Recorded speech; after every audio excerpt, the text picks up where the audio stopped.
Considering this is a video that contains the word suicide in the title, I've actually got some good news for you. You know that thing where people say that suicide rates spike around Christmas time because it's easy to get depressed? Or maybe Mr. Potter stole $10,000 from your savings and loan and you think self-harm is the only way out. Anyways, it's not true. At all. Quite the contrary, in fact. There is research to show that suicide rates actually go down during the holiday months. According to data from the US Centers for Disease Control and Prevention, November and December have the lowest suicide rates of any other months of the year. Here's a rather grim chart showing the per-month average of daily suicides from 1999 to 2016. See how it goes way down every year? That's Christmas time. And this fact holds true almost everywhere that health researchers look. Austria, the UK, France, Christmas results in fewer suicides, not more.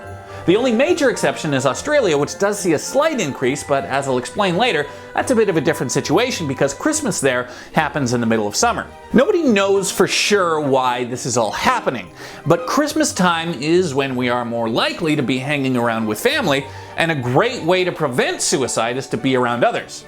And while Christmas time may be a stress-filled nightmare for those of us with kids, it's actually a relatively relaxing time for the one demographic that most struggles with suicide: young men. There's no school, for one thing. Another much darker explanation for the dip, backed up by research out of Denmark and Hungary, is that people will often delay suicide so as not to coincide with holidays or anniversaries. Meanwhile, if there's any time of the year in which you really want to keep an eye on potentially suicidal friends and family, it's the spring.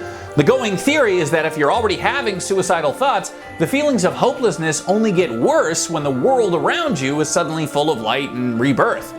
Now, don't get me wrong, it's pretty common to get depressed around Christmas, but people don't take their own lives because they feel a little down, or they've heard too much Bing Crosby. They do it because of a confluence of factors including mental illness, genetics, past trauma, and whether there are easy lethal means within reach, such as a gun or a gas stove. It's important to be accurate about what actually causes people to take their own lives, because you can't prevent suicides if you don't know why they're occurring.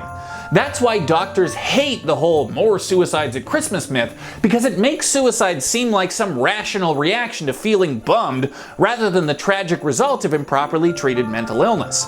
It also results in a misuse of suicide prevention resources, since if there's any time you should be adding double shifts on crisis hotlines, it's April and May. However, that's not to say that there aren't a whole host of bad things that go up around Christmas time.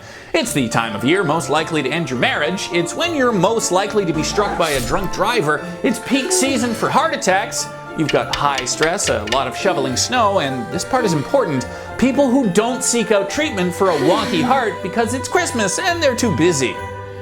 So let's review. George Bailey is a non-representative seasonal anomaly for self-inflicted death. Keep a close eye on your crumbling relationships over the holidays, and good Lord, if your heart starts palpitating on Christmas Eve, go to a hospital.